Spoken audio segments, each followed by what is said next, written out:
गांव में सोनिया नाम की लड़की रहती थी। सोनिया की माँ बहुत गरीब थी। सोनिया की माँ घर घर से कपड़े लेकर आती, उन्हें धोकर प्रेस करके वापस पहुँचाती। सोनिया भी अपनी माँ की हेल्प करती और इस तरह उन दोनों का खर्चा चलता। सोनिया को गाना गाने का बहुत शौक था। वो काम करते हुए भी रेडियो पर गाने सुनते रहती और जब भी टाइम मिलता अपनी आवाज में गाना शुरू कर देती। एक दिन सोनिया ने अपनी माँ से कहा, माँ मुझे एक स्मार्टफोन दिला दो, मैं अपनी आवाज लोगों तक पहुँचाना चाहती हूँ। तेरा दिमाग खराब हो गया है क्या? तेरी शादी के लिए पैसे इकट्ठे करूँ या तुझे स्मार्टफोन दिलाऊं? मेरे पास स्मार्टफोन के लिए पैसे नहीं हैं। अगले दिन सोनिया अपनी फ्रेंड से एक सिलाई मशीन मांग लाती है और कपड़े सिलने का काम भी शुरू कर देती है। थोड़े दिनों में सोनिया के पास इतने पैसे हो जाते हैं कि वो एक स्मार्टफोन खरीद लेती है और टिकटॉक पर वीडियो बनाने लगती है। एक दिन सोनिया की माँ जब घर पर आती है तो सोनिया टिकटॉक पर वीडियो बनाने में व्यस्त होती है। तू गाना गाने में लगी है और कपड़ों पर प्रेस कौन करेगा? ये गाना वाना छोड़ दे, कल मैं तेरे लिए लड़का देख कर आऊंगी। मैं अभी शादी नहीं करना चाहती।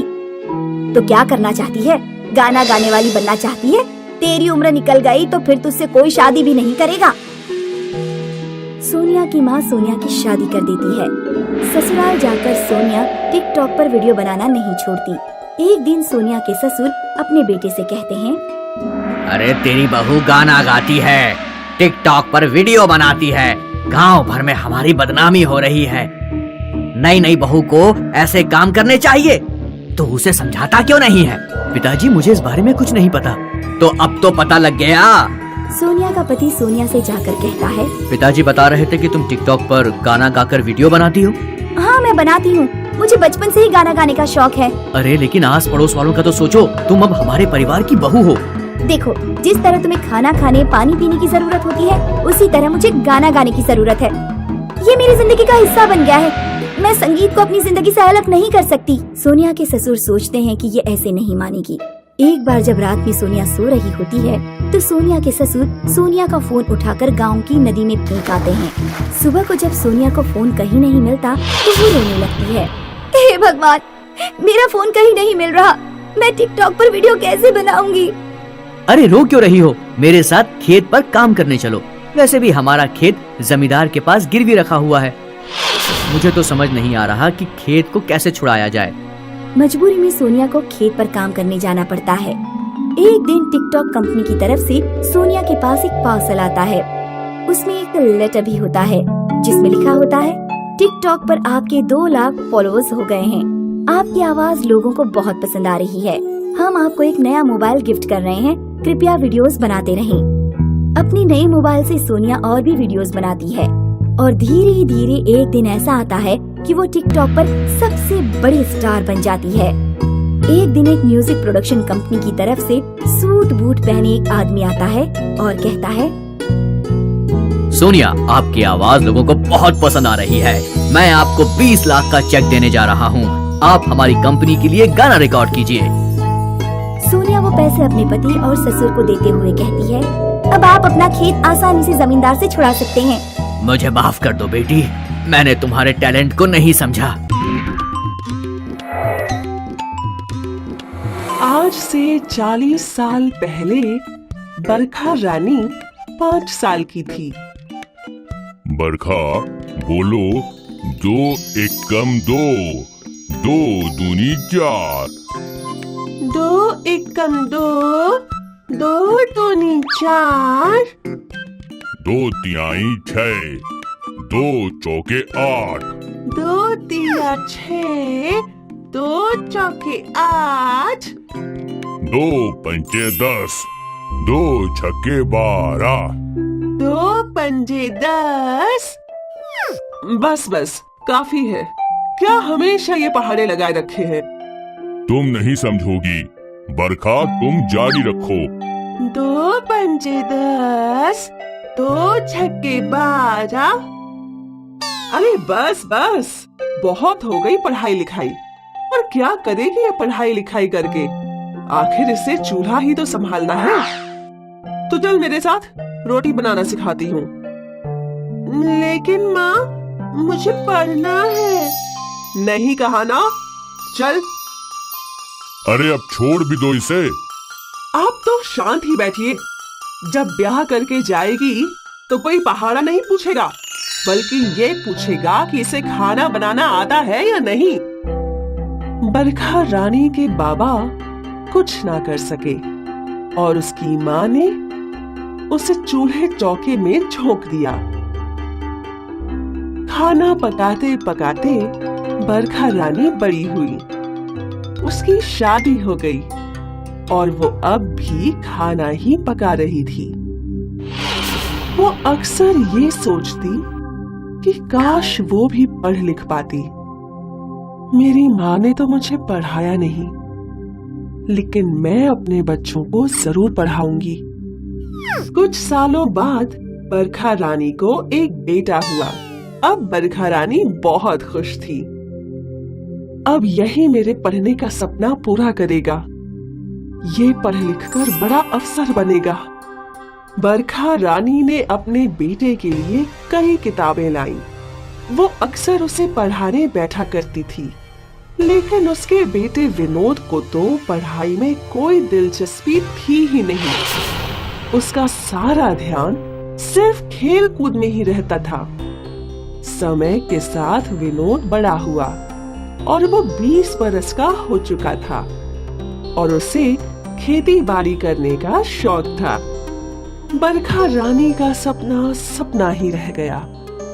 लेकिन कुछ दिनों बाद बरखा रानी विनोद की शादी के लिए लड़की देखने गई। उस लड़की का नाम नंदिनी था और वो सुंदर, सुशील और पढ़ी लिखी थी। बेटा, तुम पढ़ी लिखी हो, आगे क्या करना चाहती हो जीवन में? मैं और पढ़कर कलेक्टर बनना चाहती हूँ। बस यही बात बरखा रानी को भा गई। विनोद और नंदिनी की शादी करवाकर बरखा रानी उसे अपने घर ले गई। एक बार फिर बरखा रानी के सपनों ने उड़ान भरना शुरू कर दिया। बेटा, तुम अच्छे से पढ़ाई करो, सारे घर का काम मैं संभाल लूंगी, लेकिन तुम अपनी पढ़ाई पर ध्यान दो। अपनी सास के समर्थन के साथ नंदिनी ने अपनी पढ़ाई जारी रखी। वो अक्सर किताबें लेकर बैठा करती थी और बरखा रानी सारे घर का काम संभाला करती थी। एक दिन बरखा रानी के घर उसकी जेठानी आई। बहू, अरे ओ बहू। प्रणाम बड़ी सासू माँ। जीती रहो। बरखा रानी और उसकी जेठानी आपस में बातें करने लगे। बहू, एक काम करो, हमारे लिए ठंडी लस्सी बना दो, बहुत गर्मी लग रही है। अभी लाई। तुम रुको बहू, मैं लाती हूँ। और वैसे भी भाभी ने कई सालों से मेरे हाथ की लस्सी नहीं पी है। बरखा रानी लस्सी बनाने रसोई में चली गई और नंदिनी वापस अपनी किताबें लेकर बैठ गई। ये सब देख बरखा रानी की जेठानी चौंक गई। बरखा रानी लस्सी के 2 ग्लास लेकर लौटी। ये लीजिए भाभी। ये अच्छा नहीं है। क्यों? लस्सी में कोई गड़बड़? मैं लस्सी की नहीं, तुम्हारी बहू की बात कर रही हूँ। वो यहाँ मजे से आराम कर रही है और तुम सारा काम कर रहे हो। एक बार इसे ऐसी आदत लग गई तो समझ जाओ, ये तुम्हारी कभी सेवा नहीं करेगी। नहीं भाभी, ऐसा कुछ नहीं होगा। और वो बेचारी आराम कहाँ कर रही है? वो तो पढ़ रही है। मुझे तो ये समझ में नहीं आ रहा कि तुम अपनी बहू को पढ़ा क्यों रही हो।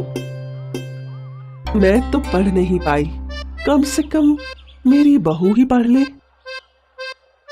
जेठानी ने बरखा रानी को लाख समझाने की कोशिश की, लेकिन बरखा रानी ने उनकी बात मानी ही नहीं। एक दिन की बात है, बरखा रानी का बेटा उनसे बात करने आया। माँ, ये नंदिनी का पढ़ना जरूरी है क्या? क्यों, क्या हुआ? कुछ नहीं, गांव में सब लोग ताने मारते हैं कि मेरी पत्नी आराम करती है और मेरी माँ सारा दिन काम करती है। तू लोगों की बातों में मत आ। अच्छा ये बता, क्या मैंने तुझे कभी खेती बाड़ी करने से रोका है? नहीं। क्योंकि वो तुझे पसंद है और नंदिनी को पढ़ना पसंद है। मैं उसे कैसे रोक सकती हूँ? और तू तो जानता ही है कि मैं पढ़ना चाहती थी लेकिन पढ़ नहीं पाई। तू भी कुछ खास पढ़ा नहीं, कम से कम उसे तो पढ़ने दे। ठीक है माँ। बरखा रानी ने अपने बेटे को भी मना लिया। नंदिनी ने IAS की परीक्षा दी और पास होकर वो उस जिले की कलेक्टर बन गई। जब कलेक्टर बनकर नंदिनी बरखा रानी का आशीर्वाद लेने आई तो बरखा रानी की आंखें नम हो गईं। सासू माँ, ये सब सिर्फ आपकी वजह से हुआ है। बरखा रानी ने अपनी बहू का माथा चूमा। अब जब बरखा रानी गांव में घूमती थी तो उन्हें गर्व था कि उनकी बहू कलेक्टर है।